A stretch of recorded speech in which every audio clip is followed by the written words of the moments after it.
Hello and welcome to episode 29 of Crime Story Sunday. And this week we are going to a small, quaint town in Kentucky. Indeed, it would be difficult to find a more beautiful town. It would also be difficult to find one that wasn't as shrouded in mystery and hurt as this town has been over the last decade. Today we are going to investigate the Bardstown murders. Some of you may have heard of the most well-known case, Crystal Rogers, the 35-year-old mother of 5, who disappeared. Her body has still not been recovered, but just in the last week, her then living boyfriend, Brooks Houck, has been arrested for her murder. So what is this place of Bardstown? Why are there 5 unsolved murders there? Before we get into that, let's look at Bardstown itself. So it's in Nelson County.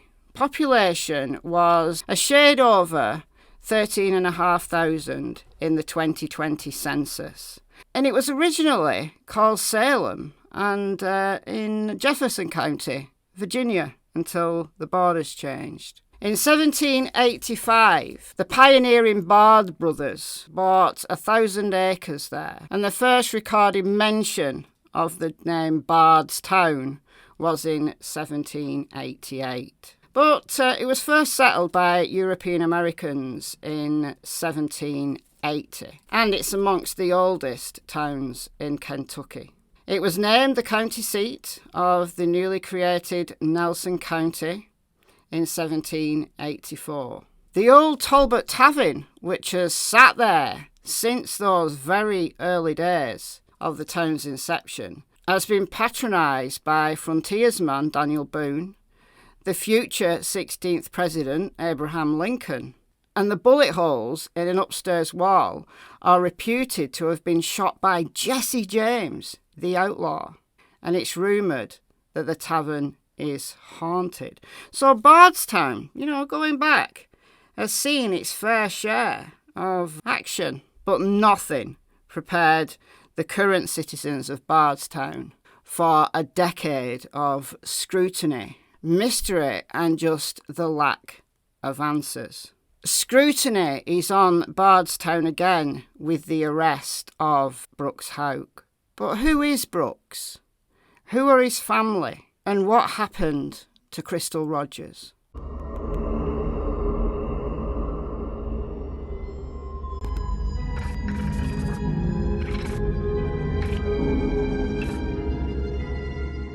Friday, July 3rd, 2015, was the last time that Crystal Rogers was seen by anyone.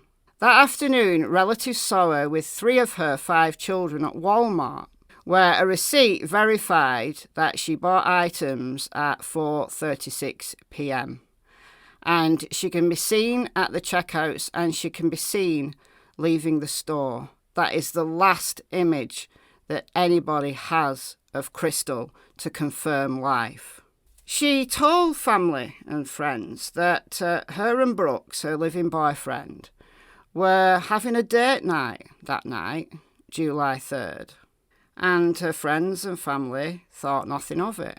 The 4 older children weren't Brooks's, and although Brooks liked to paint himself as the family man, as can be seen in this 2014 footage of his advert to try to get elected as sheriff. My name is Brooks Houck, and I look forward to becoming your next Nelson County Sheriff. I'm a proud native of Nelson County, and my family and I are excited about what the future holds. Oh yeah, he tried to get elected as sheriff.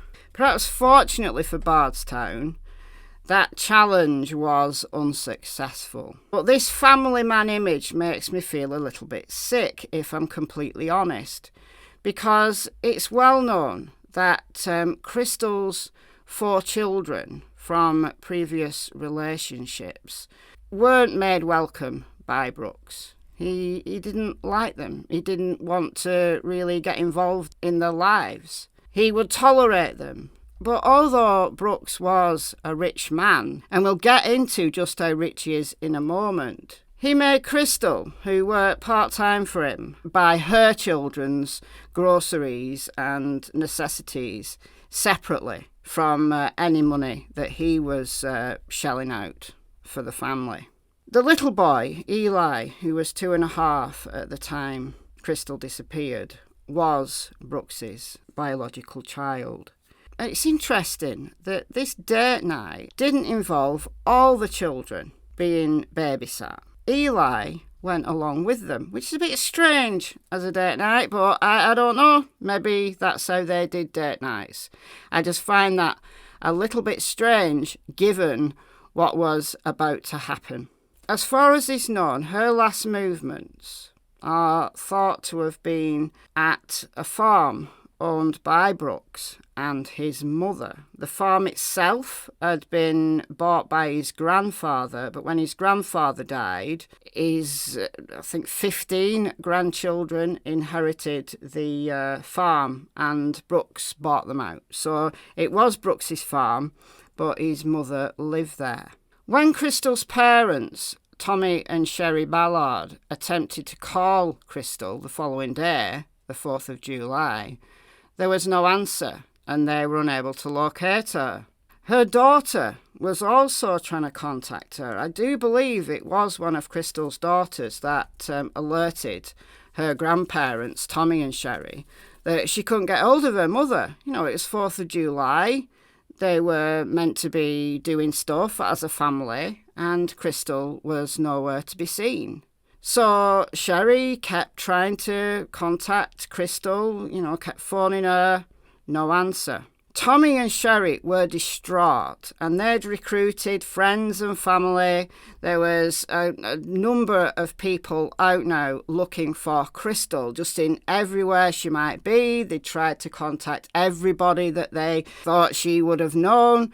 They tried everything. And while they were frantically searching for Crystal, Sherry met Brooks on the road and asked him if he'd seen Crystal and if they'd had another fight, because their relationship was somewhat fractious. Although Brooks denied this at one of his interviews with law enforcement, Crystal was looking to move out. She'd been inquiring about renting an apartment in the town. Brooks didn't know anything about that though, allegedly. So anyway, Sherry asked Brooks if he'd seen her, and she said, "I'm going to phone the police department to report her missing." And all Brooks said was, "That's what you should do." So on Sunday, July the 5th, Sherry Ballard reported Crystal missing. And that very night, her 2007 maroon Chevy Impala was found on the shoulder of the Bluegrass Parkway, which is a main road that runs around Bardstown, with a flat tyre and the keys still in the ignition. Her purse, cell phone and a diaper bag were also inside the vehicle. Although the Ballard family immediately blamed Brooks, Nelson County Sheriff Ed Mattingly told reporters that Brooks wasn't a suspect. He said, allegedly, "I want everyone to know he has been completely cooperative with this investigation and has tried to assist us in any way he can." And he kind of did, though. I'm going to show you some clips from his July the 8th interview shortly. Let's just explain what Brooks said about the last time he saw Crystal. Brooks claimed that he and Crystal had left the family farm a little before midnight, got home around 20 minutes later, and he went straight to bed. Crystal stayed up playing games on her cell phone, and little Eli was also up and around still, which I find difficult to believe. A 2.5-year-old would be up and awake at that time. Having been on a car ride, don't cars kind of tend to knock kids out, zonks them out? Maybe he woke up when he got home. Who knows? Maybe he did have a strange schedule. I've no idea.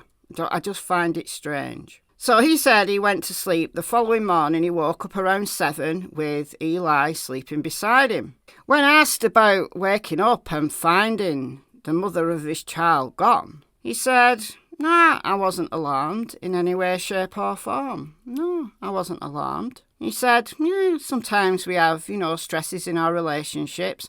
Sometimes she'd stay at her cousin's house. Sometimes she'd just leave for a little bit. I'm 100% innocent. Nevertheless, the Ballards never believed him. They never believed him. Let's get into some of these clips from Brooks Houck's July 8th interview with law enforcement official John Snow. Saturday morning, you wake up sometime between 6 and 7. I think we decided that Danny Singleton, is that his name? Mm-hmm. A guy that works for you, was calling you. He called you pretty frequently. You said sometimes you give him incentives to work on Saturdays, and that may have been why he was calling you. Here's a little fun fact about Danny Singleton. Up to 3 weeks ago, 53-year-old Danny Singleton was the only person who had ever been arrested in connection with the disappearance of Crystal Rogers. He was charged and pled guilty to 38 counts of false swearing and was sentenced to 360 days. He was an employee of Brooks Houck. He was taken into custody in December 2015, following testimony he made before a Nelson County grand jury on September 16th, 2015. On March the 3rd, his bond was lowered from $200,000 to $100,000. On June 2nd, he appeared in Nelson County Circuit Court and asked for a dismissal from his case. At the hearing, the judge said he would consider Singleton's request since he'd been in jail for 6 months at the time. And then he was then released in July. That's of 2016. Anyway, back to Brooks. So did you go do some work Saturday morning before you went to your mom's house? Before you went to the farm? Or what did you do Saturday morning?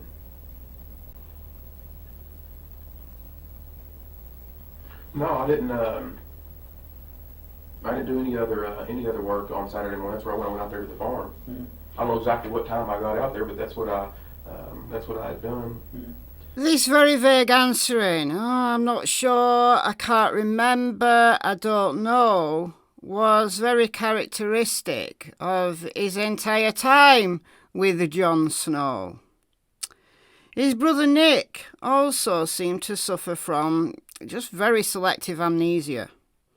We're going to look at some clips from him too. I think Nick is going to get the silver bracelets very soon. But that's just my opinion. And I'm in here answering a bunch of bullshit that I'm doing the best that I can possibly do with, but it's taking a lot of energy and effort away from the other efforts that could be out there trying to help and bring her back here safely. I can't even go out on the side of the road without looking like a murderer or something like that. It's wrong. I've been extremely honest with you all, and now I'm up here doing all they can have the house. Y'all take anything that you want. You don't need any of that paperwork or search warrants. And now I'm up here trying to get my head where I can be on the side of being able to protect myself and defend myself for my son whenever I'm the one that's, I feel like, has the largest loss. Yeah, the problem is, though, Brooks isn't convincing anyone. Well, he's not convincing me. I don't know about you. Because all of these efforts, these interviews with law enforcement are preventing him from achieving, like out looking for Crystal. Well, that's nonsense because he didn't look for Crystal. He didn't look for her.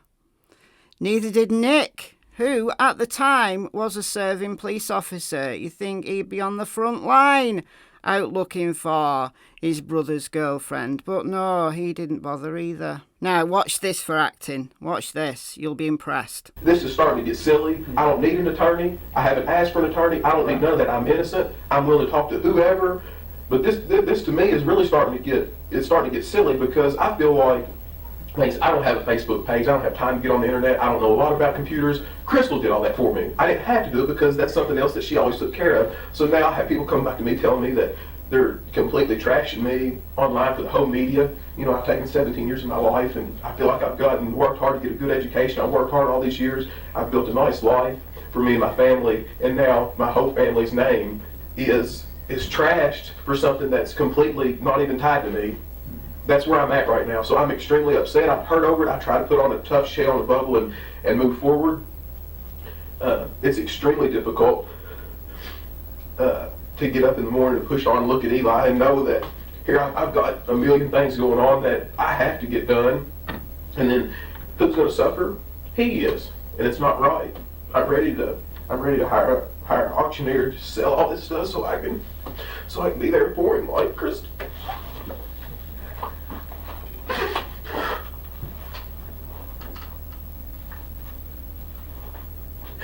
What else do you want to know? Take me, it's all right. No, It's fine to be upset, I understand. It's fine to be mad. I understand that too. he's there asking for everybody. This is a shock to him. I haven't seen acting like that since Alec Murdoch's Snotfest when he gave testimony at his trial. Well, okay, so I guess where I go from here, we're still getting video from different places, along that route. I need to note the time. It's 7 p.m. on the dot. What are the odds that at 7 p.m. on the dot, Brooks' brother, Nick, serving police officer at the time, rings him and tells him to get the hell out of there? And he takes the call. If you thought the previous clip contained some excellent acting worthy of an Oscar, then this definitely does. What are the odds that Nick's going to ring at 7 p.m. on the dot? Or maybe it was decided, ring me at 7. And then we're going to go up to the farm and then we're going to deny it. But I'm getting ahead of myself. Listen to this. Can I get this? Sure, Hello? No. I'm up here. I know that you didn't know. I'm up here in this interview with the Detective Snow. I've been up here a good little while. I'm filling out this statement here and everything.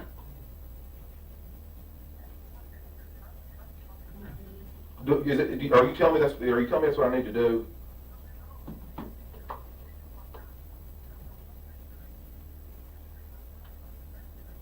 I know that. But the way that I look at it is, I'm innocent. I ain't done nothing wrong. I know you told me innocent people have got jammed up, but if you're telling me to leave, I'll get up and leave. If you want me to.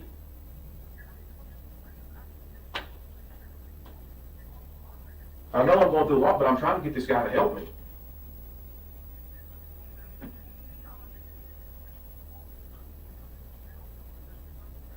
I don't think she's ran off with some other guy. I don't believe that. You can't make me think that. No.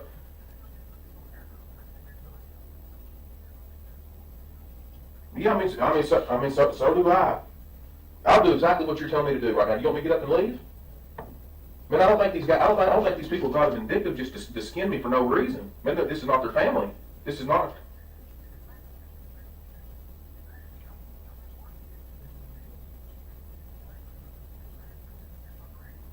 All right, thank you. He thinks y'all gonna fuck is what he thinks. I don't know who he is. Nick, my brother. If you don't know, you're free. No, I know it. I'm not. He just said just to keep sitting up here, to give a statement, do an interview, whatever I got to do it. But he said, darn, just letting them just beat you to death over this right here. Just ask what you got to ask and let you know. And you tell me. You see what I mean, he knows more about this than I do. You see? And have I told you that I'm for you? Yes, you have. I said, what did I say? My job is to find Crystal, right? That's right. However that happens, my job is to find her. Whether I Right. find her hopefully alive and well and safe somewhere, or not, my job is to find her. If I don't find her alive and well, my job is to prosecute the person that did something. That's right. If that turns out to be you, my job is to prosecute you.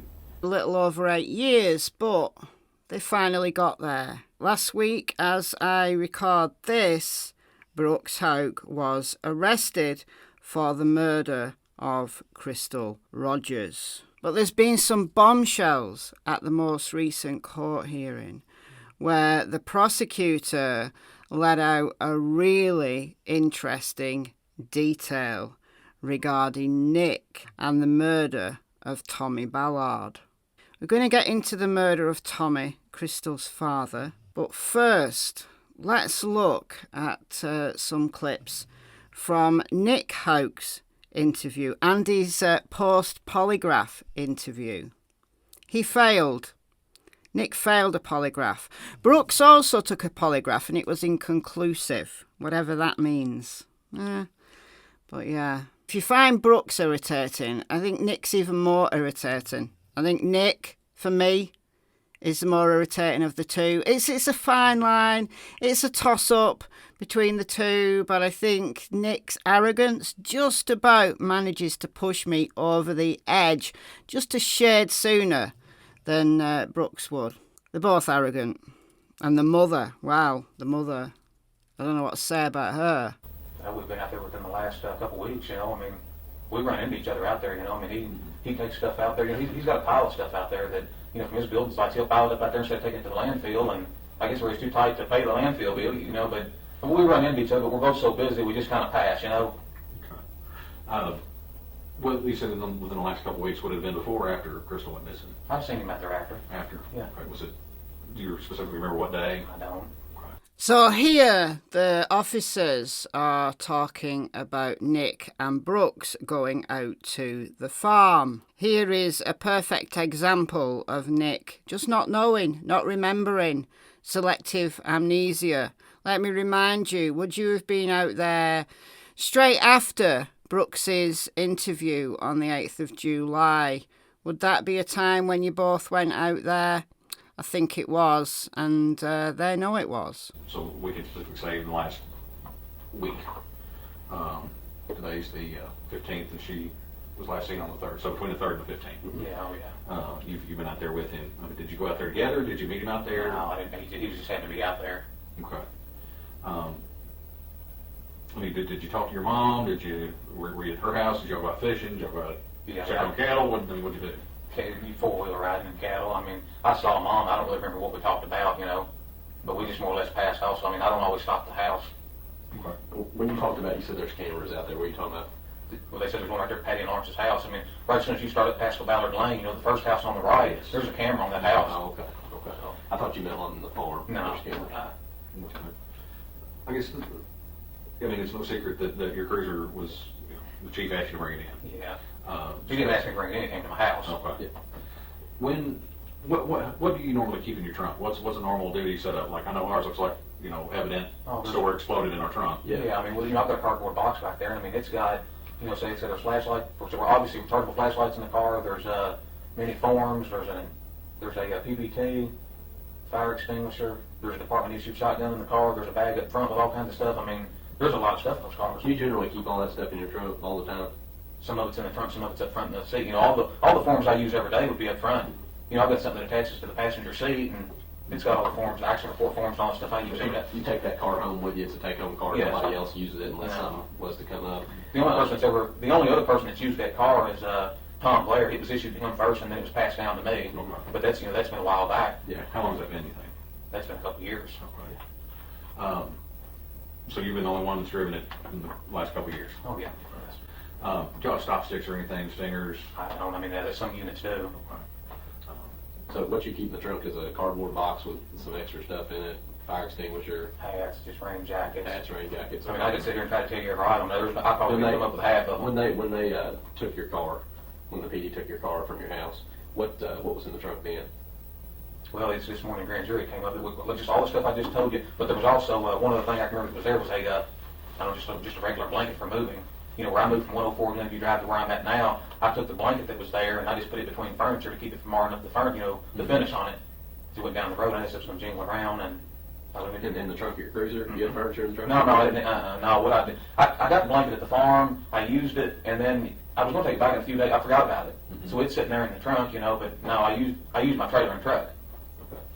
So instead of putting it in the truck, you put it in the trunk of the cruiser, though? Yeah, I was going to return it back out there, so I just put it in the trunk, and then when I was out there, I was just going to return it where I found it. Did you just not never get around to it? I didn't. This is good. I like these two guys. They have set him up. They've set him up. They've still got a little way to go, but they get there. The evening of July the 8th, I don't, but I very easily could have been out there. that was incidentally the same night that your brother was, I think the same night your brother was interviewed by police. Yeah, Wednesday, July 8th. You said there was cameras out there on that house. Mm-hmm. the cameras would have caught your car following Brooks. Wouldn't on the way surprise, out to the. wouldn't surprise me. But you said generally, you would just go out to the farm and you would just meet him there. On this occasion, you all both went Well, together. usually I don't meet him there. I mean, he's just out there doing his own thing, and then I go out there and do my own thing. I mean, Well, I mean, if that's what happened that night, it would have been just perfect timing that you were following right behind him, that you just so happened to meet him at the farm. I see what you're saying. Okay. So think back. Was there a time that you all both went out there at the same time for a specific reason? Not that I recall. So it just would have been coincidence that your car was following right behind his truck when it passed by that camera going to the farm? Yeah, that's happened before. So this night in particular, it would have been, you would have left after dark. Y'all came together and you would have left after dark. Do you remember that night? Easily could have. Okay. I mean, do you remember it? No, really, I don't. Okay. Do you remember, were you all in the skid house? Were you at your mom's talking? No, I mean, I can't even remember what he was doing. I mean, it was the 8th, it's the 15th, I don't. I mean, do you remember being out there with him at the farm that evening? I think I remember seeing him out there. Okay, so you didn't, And nothing- you're saying you didn't intentionally follow him out there? And did you all leave, do you remember leaving together? Mm-mm. Why did he leave earlier or you leave earlier? Do you remember? I don't have any idea. Did you leave first or did he leave first? I don't know. Turns out the camera on the house near the farm caught them leaving together, caught them arriving together and leaving together. But Nick can't remember what they did. He just can't remember. He doesn't know. He just accidentally managed to follow him there on the very night that Brooks was interviewed by the cops. When Nick rang him at 7 p.m. and then a couple of hours later they were there at the farm and he just didn't remember what they did, even though it was only a week ago. Doesn't remember anything. But remember they mentioned the police cruiser, because Nick was a serving police officer at the time and he was allowed to use his cruiser around and about, and they specifically asked him about the things in his trunk because they impounded his car and it was taken for forensic testing. Listen to what they found. Cruiser was taken from you, that it was actually taken to the Kentucky State Police Forensic Central Laboratory. That's what I assumed, keep it down. Okay. So why it's at the lab, have you ever heard of luminol? You ever been in any kind of criminal investigation? Yeah. All right, you know what luminol is used for? To find blood? Okay. Or other bodily fluids. Uh-huh. Okay. So we all excrete bodily fluids, sweat, vomit, anything, saliva, all that is what would fluoresce. Why would your trunk look like a Smurf if they sprayed it? Why would it fluoresce? I mean, it looked like Chernobyl. There's a couple spots in your trunk in that blanket. Just lit up like Chernobyl. Why would that? There's not going to be any blood in the trunk. Okay, well, I did not say blood. I'm talking about other bodily fluids. I don't have blood. There shouldn't be any bodily fluids in the trunk. I mean, there's only one way bodily fluids can get into a trunk. That's if a body's nearby, right? That's what I would assume. Okay. Or unless, somebody puked in your trunk or something like that. I don't think that happened. Don't think that's the case. Somebody peed in the trunk or... No. So why would that be if that blanket, when they looked at it at the lab? I've got no explanation for that. None whatsoever. Nobody has access to that car but you. You drive it. You put the blanket in there. You said that. If there's something on that blanket or in that car, you're the person that has something to do with it, correct? I would assume, but Okay. there shouldn't be anything in the trunk of the car. I don't know if somebody made that up or what the deal is, but we're not in the business of making stuff up. Yeah. That's not what we do. I'm just telling you, our job is to find out what happened. It's not to change the course of events as they happened. It's to find out what happened. So we can't change what happened in that trunk. We can't change that the test showed that there's bodily fluids in that trunk area. What we need to do is we need to find out why that's the case. And you see where we're coming from now. We've got two of you getting there together. You say it's a coincidence. Two of you leaving together. The next day, your cruiser is found with this, the stuff in the trunk and it's taken to the lab. It's got bodily fluid in it. I wish I knew what to tell you guys. You guys just got to test that and let me know when you find out. There's no reason anything should be in the trunk of that car. Did your brother ever call you and say that he'd done something to Crystal? No, he did not. Because here's the case. Case is, you're a police officer, we're police officers. We all know how this job works.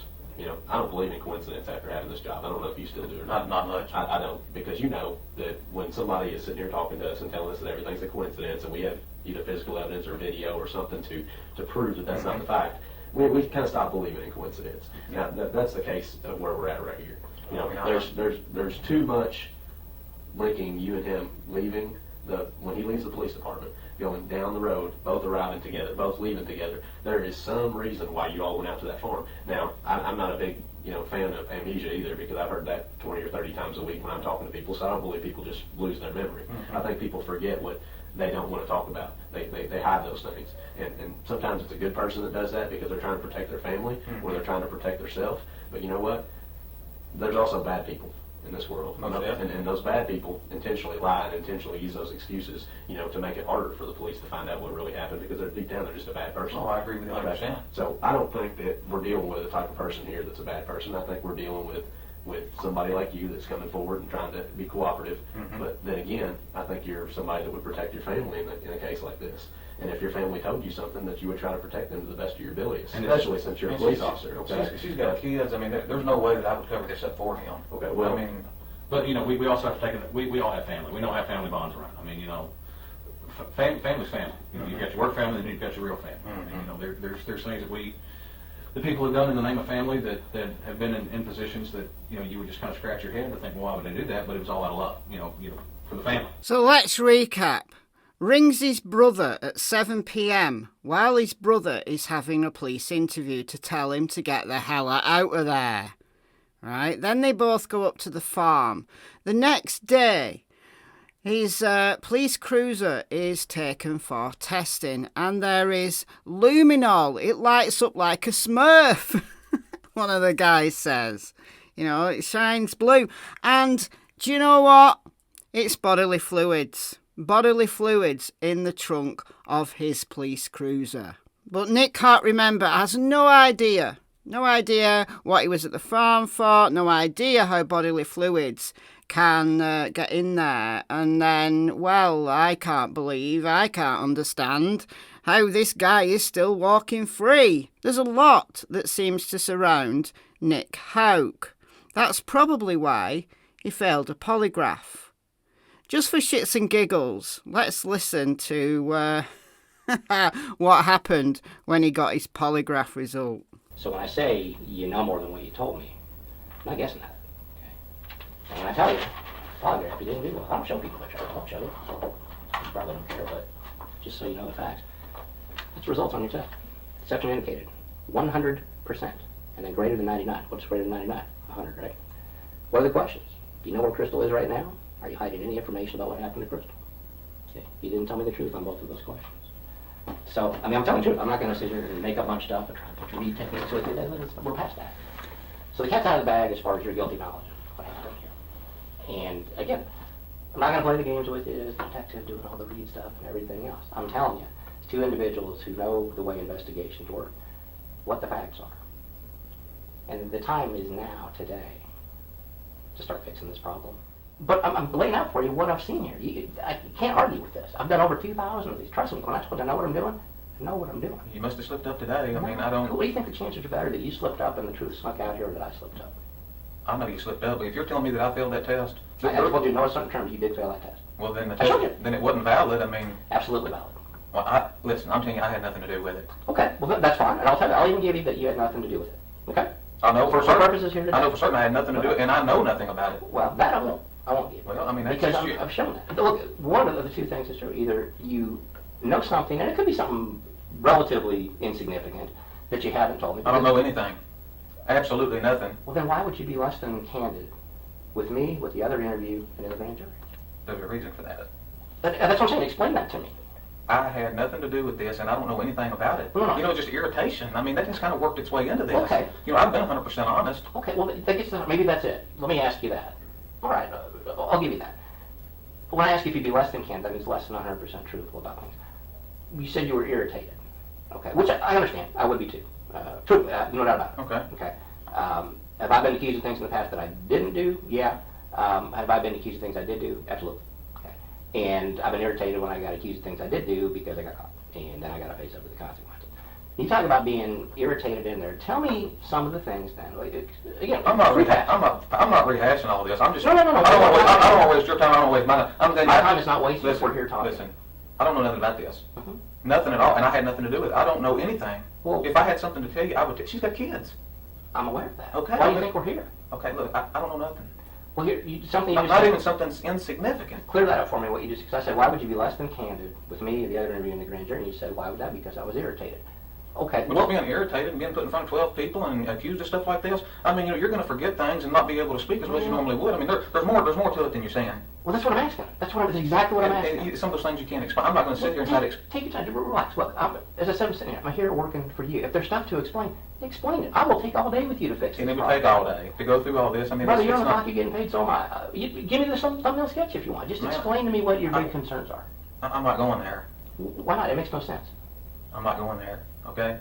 You're not going there, okay. With a hint of a little smirk on his face. Do you detect a little smirk? I don't know. Maybe that's just his resting bitch face. Anyway, Nick Houck, a lot seems to surround him. Yeah, it came as a bombshell. Although, thinking about it, maybe it's not a surprise about what the prosecutor said in the court hearing just a few days ago. Listen to this. I will tell you, Your Honor, we're investigating the murder of Tommy Ballard that could potentially be related to this case. We are waiting for testing to come back on the firearm we believe was used to murder Tommy Ballard, a firearm that we purchased from Nicholas Houck, who was using a fake name when he sold the rifle. We know it's the same caliber. There's 5 criteria that they're looking at, and so far it's matched 4 of the 5 criteria. So we've got Nick Houck, who sold a rifle of the same caliber. In ballistics testing, seems to be heading in the right direction for this being the gun that shot Tommy Ballard, Crystal Rogers' dad. Nick Houck selling this under a fake name to an undercover cop. Well, that's a bit unlucky, isn't it? This is another reason why I believe that Nick Houck is going to be wearing the silver bracelets soon. And the prosecutor in the same hearing dropped another bombshell that the Houck family, who were required to testify at a recent grand jury, secretly recorded the proceedings. That's insane. Surely there's crimes against that. Surely you can't do that. There's more members of the Houck family who are going to be wearing those silver bracelets soon. The Houck family are starting to sound to me a lot like the Murdochs, you know, from South Carolina. They're rich, they own a lot of property, they own a lot of land, they think they've got sway in the local community. And maybe, you know, they've not got 4 generations of attorneys in the family like the Murdochs do. And they've got a disgraced cop, Nick Houck, who ended up getting fired, in part because of the way he behaved towards the Crystal Rogers case, but there's more. I think there's more behind the scenes. And then you've got the mother, who looks like she's just chewing on a wasp the whole time. But Brooks Houck is a rich man. That's why the prosecutor wants the judge to not lower the $10 million bond. The prosecutor's done some work on Brooks Houck's finances. Listen to this. He's a rich man, a very rich man. Thinks he can get away with murder. Didn't work for Alex Murdoch, did it? Anyway, listen. He owns a construction business with at least 3 separate companies that have substantial real estate holdings. Per the Kentucky Secretary of State, the defendant is the sole registered agent and member listed on all 3 of these companies: Houck Rentals, LLC, Select Quality Homes, LLC, and Central Kentucky Real Estate Rentals, LLC. They were created in 2007, 13, and 22, respectively.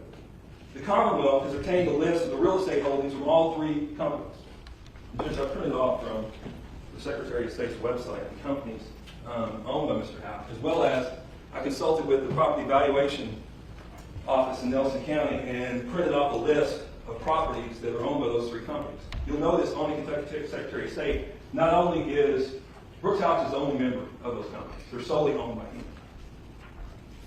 The combined tax assessment for those properties owned by these 3 companies was $8,448,815. Now, that does not include 12 pieces of property that I was unable to locate tax assessments for. It also does not include 168 pieces of property that the defendant owns in Pasco Valley Road, where his mother as well as his sister resides.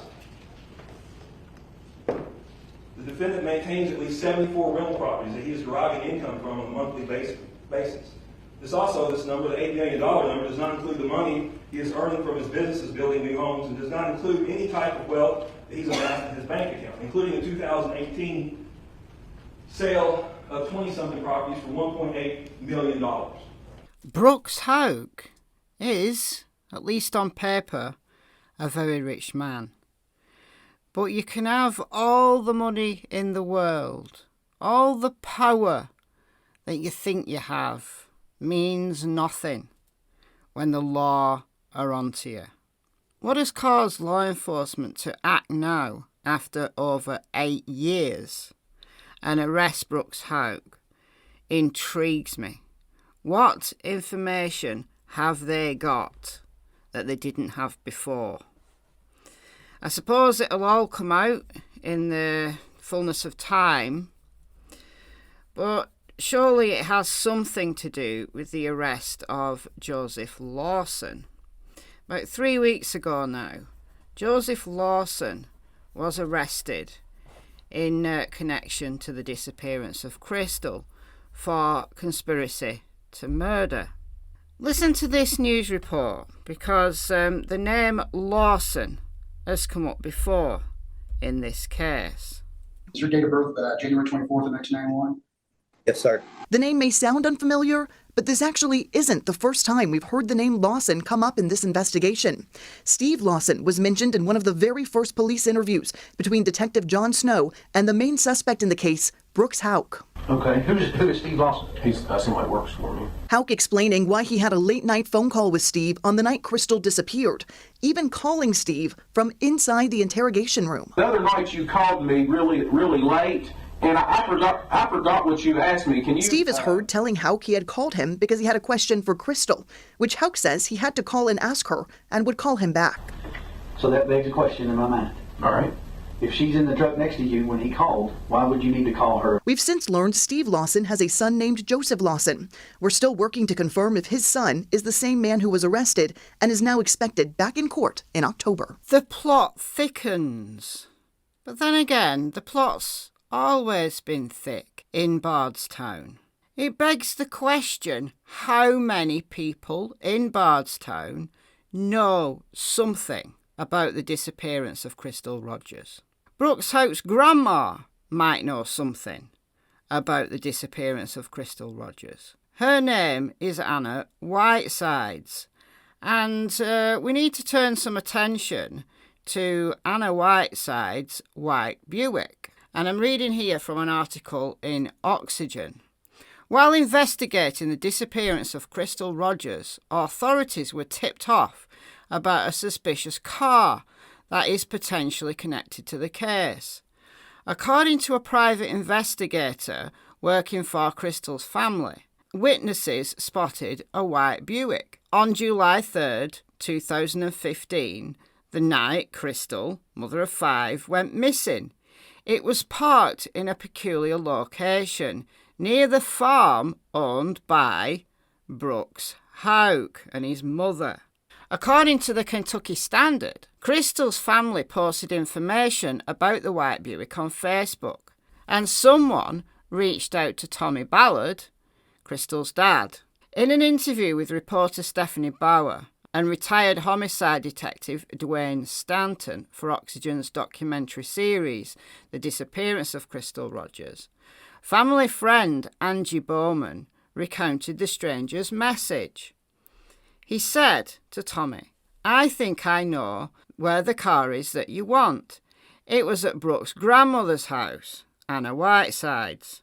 Tommy reached out to authorities and they confirmed that Anna Whiteside did indeed own a white Buick. However, when police tried to execute a search warrant, they discovered that Anna Whitesides had recently sold the car to a dealership. Oh, isn't that convenient?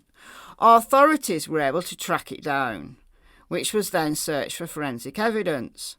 According to an order signed by Nelson County Court Judge Charles Sims in 2016. From the court's vantage, it appears the Commonwealth may very well believe all of the following. 1. That Whiteside's motor vehicle was used to dispose of a body. 2. That her motor vehicle was subsequently cleaned. And 3. That her motor vehicle was sold in an attempt to prevent the Commonwealth from obtaining any evidence from it. After testing, the Buick was released and no charges were filed against anybody in the Houck family. However, to further their reporting, Bauer and Stanton wanted to track down the Buick for additional forensic testing. They managed to find the Buick at a local dealership and met with forensic reconstruction specialist Joey Stidman to completely re-examine the car. While looking under one of the Buick seats, Stidman made what could be a major discovery. I saw what appeared to be a black box. I pulled it out and it's a GPS unit.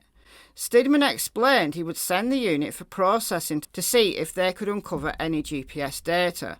Stanton said that GPS is a big find. Looked like an older model, so I don't think it's something the dealership placed in the car. It could potentially tell us where the car was in July 2015 when Crystal went missing.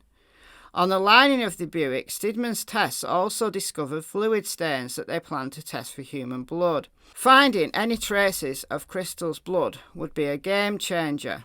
Now, according to Tommy Ballard, it's been alleged that DNA evidence was recovered from the vehicle, but I can't confirm that, and no charges were brought, and that was way back in 2016, when Tommy Ballard was really spearheading the search for Crystal. Not only were Tommy and Sherry and their friends and relatives out day in, day out, combing woods, waterways, all the places that they could think to search. Tommy was also collecting evidence. Perhaps it's for that reason that Tommy Ballard lost his life. And that's where we're going to start in the next episode. We're also going to talk about the murders of Jason Ellis, a police officer who worked with Nick Houck in 2013, and the 2014 killings of mother and daughter, Kathy and Samantha Netherland. So I hope you join me for the next episode, because there is so much more to uncover. There's something evil in Bardstown, and its name is Houck. Let me know what you think in the comments, and I'll see you very soon in the next video. Bye, guys. You feel like an arrest in Crystal's case is bringing you closer to some movement in Jason's? I think it's hard for us because there hasn't been a lot of new information on Jason's case from the very beginning. We've kind of been at a standstill from the beginning. And so for us, there's a possibility that the cases are connected. And so for us, that makes us very hopeful that if they can make traction on one, that it'll bring answers for others. But then also it could not be connected. And then where does that leave us?